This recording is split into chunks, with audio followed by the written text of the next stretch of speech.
আসসালামু আলাইকুম, রাফিজেস কিচেনে স্বাগতম। এই তো চলে আসলাম আপনাদের সাথে সিম্পল এবং মজাদার একটা রেসিপি নিয়ে, সামুদ্রিক টুনা মাছের ফ্রাই রেসিপি নিয়ে। প্রথমে আমি নিয়ে নিলাম টুনা মাছ। টুনা মাছের মধ্যে লবণ আর লেবুর রস দিয়ে আমি ভালো করে ধুয়ে নিয়েছি।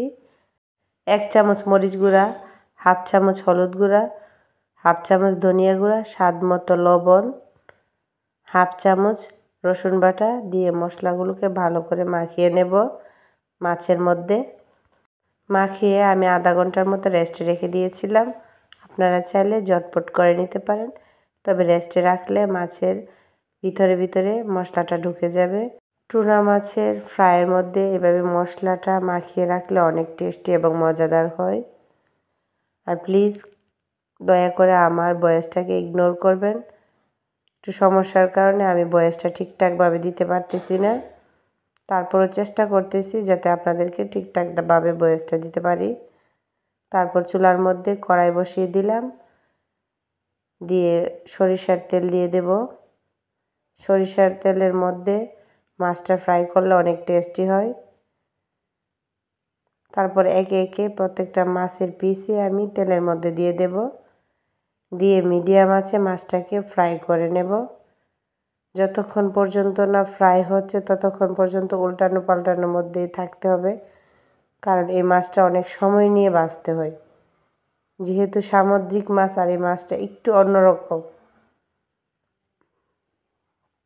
তারপর এক সাইড মোটামুটি হয়ে গেছে, তারপর আমি আরেক সাইড দিয়ে দিচ্ছি।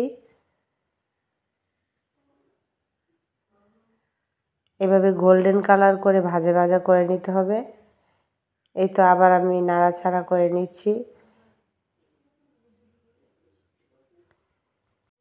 টুনা মাছ ফ্রাই খিচুড়ি কিংবা পোলাওয়ের সাথে অনেক টেস্টি এবং মজাদার হয়। তারপর আবার নাড়াচাড়া করে নিচ্ছি।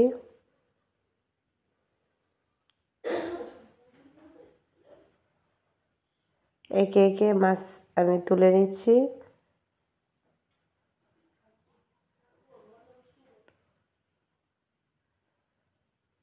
অনেক টেস্টি এবং মজাদার মাছ।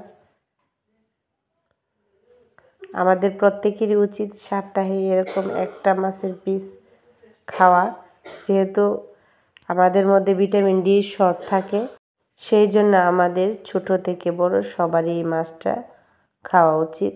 এই তো হয়ে গেল আমার মজাদার টুনা মাছের ফ্রাই রেসিপি। ভালো লাগলে অবশ্যই ট্রাই করবেন। সবাই ভালো থাকবেন, সুস্থ থাকবেন। আল্লাহ হাফেজ।